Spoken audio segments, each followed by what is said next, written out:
নবীর জন্ম বৃত্তান্ত। নবী দুনিয়াতে আসবে খেদমতের জন্য। জান্নাত থেকে আসিয়া এবং মারিয়ামকে জান্নাতি সুন্দর পোশাক পরায়া জান্নাত থেকে মা আমেনার ঘরে আল্লাহ নিজে পাঠাইয়া দিলেন। আচ্ছা, আমাদের পৃথিবীর কোন মুফতি, মাওলানা, মুহাদ্দিস, মুফাসসির বাকিরার নাম কইলাম না, কারো ঘরে কি দুইজন ফেরেশতা জন্মের সময় আইছিল? তাইলে আপনি কিভাবে বলেন নবী আমার মতো?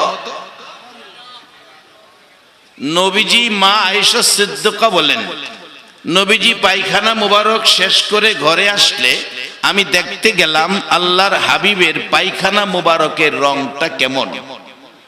ঘুরে ঘুরে দেখলাম কিছুই তো নাই। জিজ্ঞেস করি, ইয়া রাসূলুল্লাহ, আপনি কি বাথরুমে যান নাই? গেছি তো।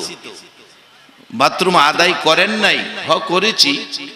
নবী গো, আমার ইচ্ছে ছিল আল্লাহর বন্ধুর পায়খানা মুবারকটা কেমন আমি একটু দেখব। কিছুই তো পাইলাম না। আমার নবী বলেন, আয়েশা, তুমি মনে করো না আমি তোমাদের মতো। আমি নবী যখন পায়খানা মুবারক করতে বসি, জমিন হা করে থাকে আমার পায়খানা খাওয়ার জন্য। আর আমি যদি বলি আমি আমার মতো নবী, আমার পায়খানা তো কুকুরেও খায় না। এটা কি কথাটা কি সঠিক হইল? এইভাবে নবীর শানে কথা বলা এটা মোটেও উচিত না। আমি বলবো, নবীর উম্মত হইয়া এই কথা বলতে তোমার বুকটা কাঁপে না? আল্লাহ তোমারে বুঝ দেখ, দোয়া করি। বাবারা আসুন, আমার নবীর প্রস্রাব মুবারক খেয়ে ফেললেন। প্রস্রাব তো নাপাক, খেয়ে ফেললেন। রাসূল কি বলছিলেন? আমার প্রস্রাব মুবারক খেয়েছো, তোমার জন্য জাহান্নামের আগুন হারাম হয়ে গেছে। নবীজির রক্ত মুবারক খেয়েছেন। রক্ত তো খাওয়া যাবে না, রক্ত হারাম। কিন্তু নবীজির রক্ত কি আমাদের রক্ত মুবারকের মতো? নবীর রক্ত মুবারক সাহাবী খেয়ে ফেললেন।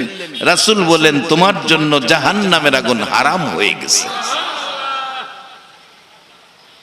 নবীজির নাম আজানের মধ্যে আপনি যদি নবীর মতোই হন, একটা দিনের একটা ওয়াক্তে আপনার নামটা দেন তো দেখি, বাংলাদেশে আপনার বাড়ি থাকে কিনা।